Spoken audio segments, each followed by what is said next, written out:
get it. It's time to go get it. I'm taking no chances now. You bet, Chelsea Gray. Masterful. My style too different. My style too different. To leave, I'm showing now. Showing now. Showing now. Oh, that's right. The three-time champ is here, fresh off the Unrivaled. We're going to get to that in a second. Six-time All-Star Chelsea Gray. First of all, thank you for joining us and for the time. Want to talk a little bit about the last 17 months, which seems like an eternity, but it's been a ride for you. You got the fractured foot in the finals, which was a tough break for your team, for the fans, for everybody. Then you come back. There's criticism, whatever that you hear out there, and then you win the Unrivaled championship, and you also happen to, be the best. How great was that? How great was that 17-month turnaround for you?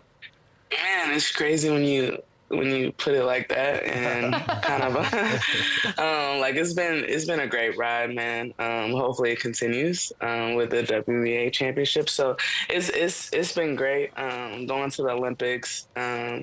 And it was different this year going to the Olympics, right? Because the first time I went, it was during COVID. Like, family wasn't there, no fans, like nothing. So it was completely different. It was like what the Olympics are supposed to be. So I had a great time. And then this Unrivaled championship, yeah. Of course, I heard all the chatter after 1 year. Like, I was not healthy at all. So Sure. Now I'm healthy, and I go get a championship and get it done. As far as hearing the chatter, because I just think when people are so negative, it's such a good motivational factor for a lot of folks. Yeah. And you responded with "keep the same energy. I got the receipts." So, is there anybody out there that we need to just call out real quick, specifically? I got that for later. Oh, you got the list. You got your ARIA list, like you're ready. Yeah, your little notes section, like this is this is that. You know? Game of Thrones drop. It's a Game of Thrones. I got Game of Thrones. Yeah. Everybody's got an ARIA list. We may not tell everybody about it, but we got one. Okay, Yeah, good. Everybody got something. I love it. Chelsea, one of the great things that I loved about Unravel was the one-on-one tournament, and you guys were competing. You eventually lost to Shakira Alston, and I was having a conversation with De'Erica Hamby about how it was structured, maybe putting the smalls on one side and the bigs on one side. What adjustments would you have made to this tournament to make it even greater than what it was? Yeah, I was talking about that. It was kind of like if you're 5-something, you're playing, even though I'm 5'11", I'm playing somebody 6'5", she gave me in the post right over me. It's like, it's hard. I think that two things, it might be dribbles. And then the second thing, it might be like, okay, 6'1" and under, you play against each other. 6'1", 6'2", and taller, you play against each other. And so people going to have to tell the truth about their height, and we'll see. We'll see. But it, like in ones when we were growing up, like it's max like 3 to 5 dribbles. Like you can't have 6 dribbles backing down a guard. So I think maybe that's the change that we make. But also on the flip side, like a guard, in a post playing a guard, like, man, it's a difficult challenge both ways. Absolutely. And you guys are the trailblazers of the one-on-one tournament. Like, I love the fact that you guys went out and flirted with that concept. Now you got the NBA guys talking about possibly doing a one-on-one. They ain't doing it. I don't think so either. But we keep nudging them. What's some matchups that you would like to see one-on-one for the NBA guys? What would you like to see? Oh man. I mean, I know y'all, like, we were just, I hope my guy's okay with Dame Lillard, but can you imagine, like, Dame versus Steph going on? Like, are they just going to shoot half-court threes the whole time? Like, what is happening? I think that'll be a dope matchup. I don't know. You got, like, Katie, and you could play, like, Giannis. Like, you got length against length. Like, I think there's all types of matchups. Like, I don't know how they're going to do the height, because then you got somebody like, Wemby, it's like, do you take it somewhere else? Like, it's so difficult. So I don't know how. They definitely have to do dribbles for the guys, though. Somebody got to kick it off, though. It takes like a Steph Curry to say, I'm in. Who wants some smoke? Like a Wemby versus Kyrie one-on-one, though? How do you visually what weird. do you do? How do you do that? I just want to see it. 2-dribble limit, but he's still as tough. Why do you think they won't do it? Because, I will say this, Chelsea, like from the time that this has sort of been whispered about on the NBA side to now, I have heard a bit of a difference from no way is that ever happening to some guys being like, maybe. Why do you think it won't happen? There's no ducking the smoke on one-on-one. Like, you're out there on your own, on an island. I don't know. I feel like, when are you going to put it in? I mean, the finals in, June? And so the guys start back up in a couple months. They only have a few months of their summer. So I don't know. I think schedule-wise, it's going to be a little difficult to kind of weave in unless they do it during All-Star weekend. But then that was another thing that, complaints about. So I don't know. I don't know when or how it will be done because of simply schedule wise. If any time it's going to be All-Star, guys just got to stop making excuses. Let's just check ball, let's line it up. But can you imagine if someone got hurt during an All-Star one-on-one and the team? That's the problem. That is the problem, though. Like if a team is a guy's on a contender and he gets hurt during a one-on-one All-Star weekend. Well, he could have got hurt in another way. He can get hurt. This is limiting your chances. This is the problem, Chelsea. This is what we're dealing with. Chandler worrying about things that might happen. That is definitely a possible issue. Rain on the parade, Chandler. Yes, I want it more than anybody. All-Star weekend sucks. I want it. I want it. Okay, now we got it. You did a Q&A recently. I thought this was an interesting question about which one of your Rose BC teammates you would trust your phone with for a day. Oh, Lord. I know, exactly. I'm thinking about Lou and Chandler right now. No. And you didn't answer it. Is there someone that you would trust your phone with for a day? I might trust Lexi Hole. Okay. But anybody else, absolutely not. That is. What you think would happen with your phone? What you think they would do? If it's unlocked, I don't know. They're going on Twitter, doing something. Let me see your phone right now. Open it. Start on Twitter, doing on Instagram. I don't know what's going to happen. Pictures of all kinds. Exactly. I don't even know where I'd start on your phone. These two, I would not. I don't even have anything cool, and I would not trust them. And you were teamed up with Angel Reese, and so the world's got all kinds of opinions about Angel Reese. Did you learn anything about her that you didn't know playing alongside? I mean, what you see is what you get. She does work hard. She stays after, tries to get better each and every time.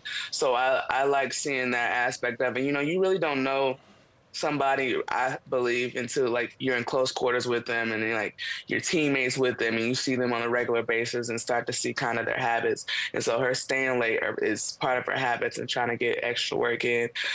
She's a rebounding machine. She has a magnet for the ball. All of that is true.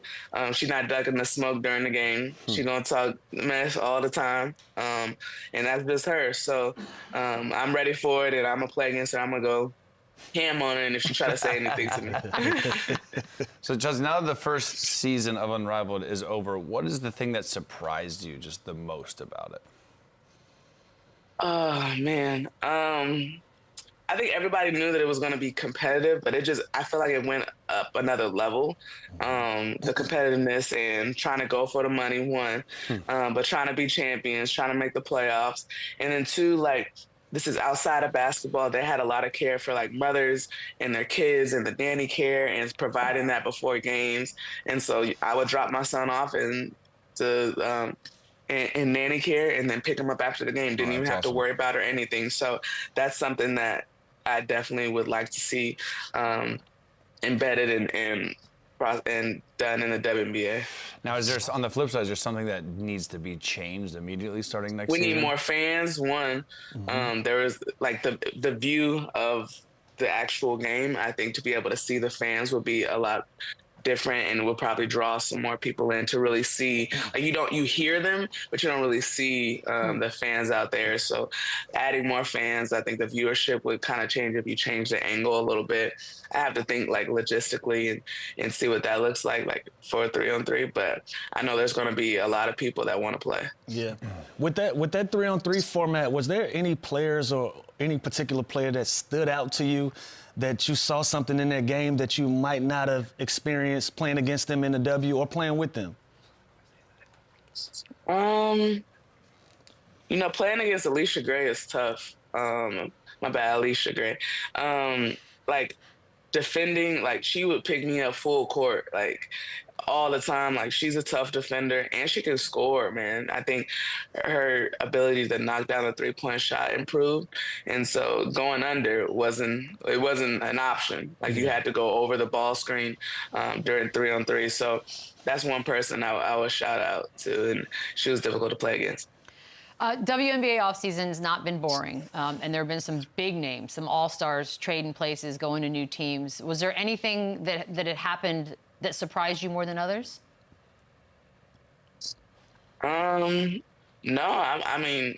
I'm I'm excited for like everybody moving and there's parity throughout the league and people forming these teams to compete for championships. Obviously, we made a big move and got JEWELL LOYD, so I'm really excited about that and the opportunity to play with her during the summer and not just see her in a USA uniform. So that's going to be pretty dope.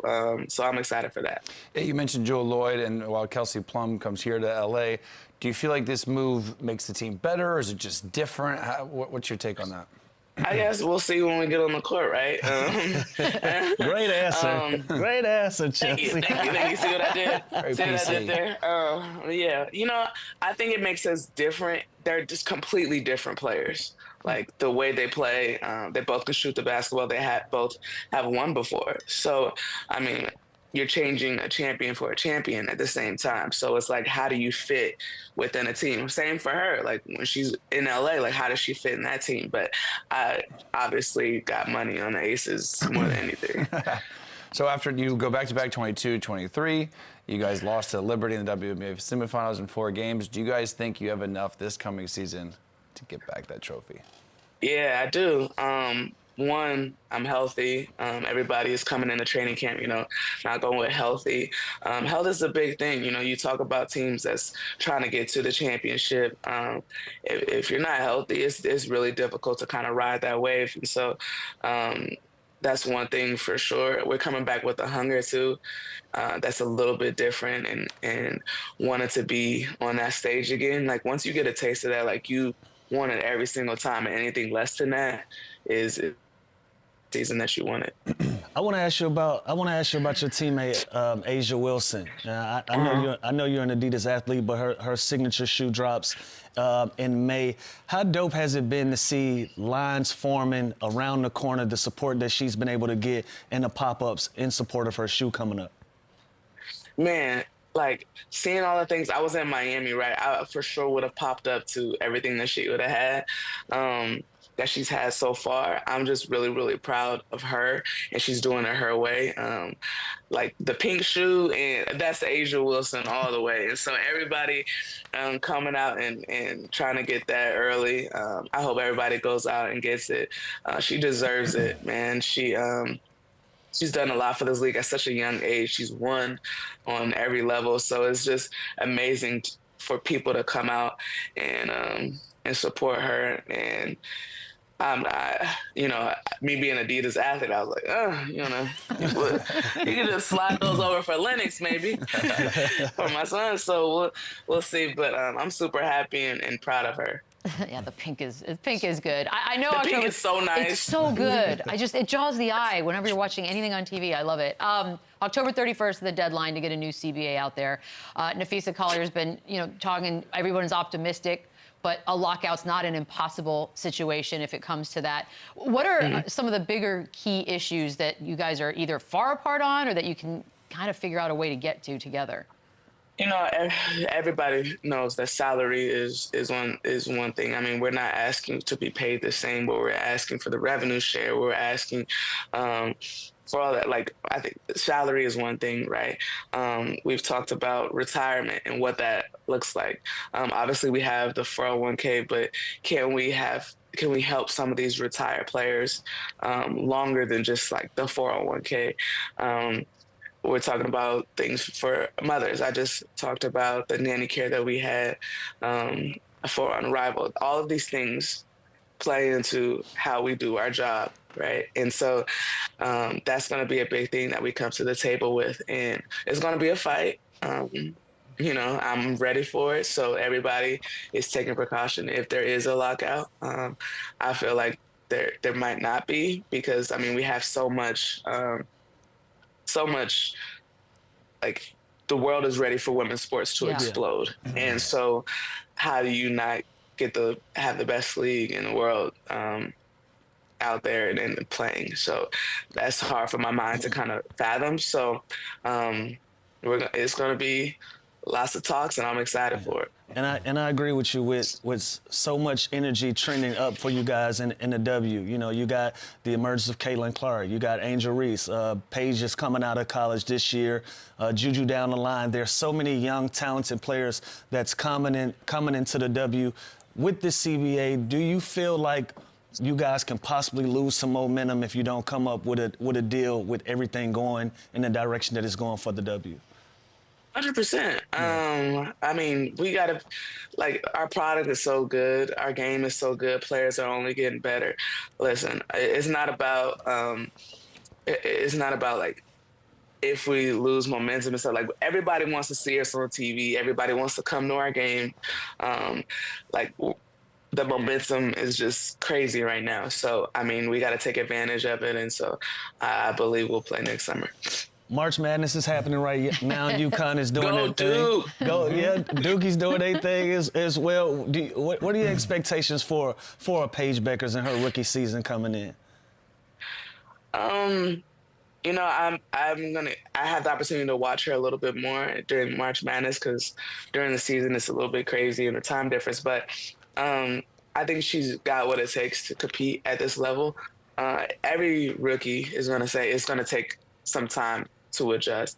The hardest thing to adjust to is defensively in any league, to me.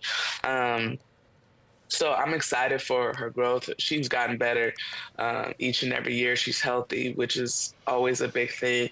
And so I'm excited for her journey at the next level. You mentioned JuJu Watkins briefly there. Obviously, everybody knows about the injury. It was tough to watch. It was tough to hear. She's young. She's going to go through it and have the best at her disposal. You've been through your fair share of injuries. What are some encouraging words you could give to her? Take it one day at a time. It's not a race. Don't try to come back too soon. The game will be there for you to come back to.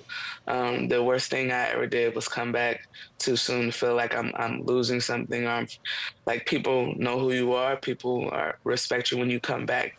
But it's going to be even better if you come back healthy. So my biggest thing is just take it one day at a time. Your circle's going to get even tighter for people that want you to succeed and want you to do right. So I'm excited for her journey. I think she's going to come back even better, but she just has to take it one day at a time. Chelsea, before we let you go, you will be calling the Kings game Saturday against the Magic and Monday against the Pacers. How much are you looking forward to that? And the Kings have been struggling. Can they hold on to that play-in spot? I'm excited, to get back. I haven't talked about the Kings and been on NBC in a minute because I've been in Miami and doing Unrivaled. So I'm excited to go back to doing that and just watching them and just talking and speaking on that. Yeah, they're a little bit of struggle. They have a little bit of weird combinations going on with their starting five and coming in and Malik Monk being out. So I'm curious to see how they make this kind of final push. It has to go up to another gear if you want to get into that play-in spot. So we'll see. It's not the easiest schedule that they have to be able to do that. You have Orlando and you have the Pacers. Those are teams that are kind of making the momentum to do well in the playoffs. So we'll see how these next couple games go. This will be the luck change they need, because yeah, they're in it right now, Chelsea. Hopefully I bring some good juju. I was gonna say you would bring some goodness there. We appreciate the time so much. Congrats on everything, and hopefully we'll talk soon. Thank you. Thank you guys. We will be right.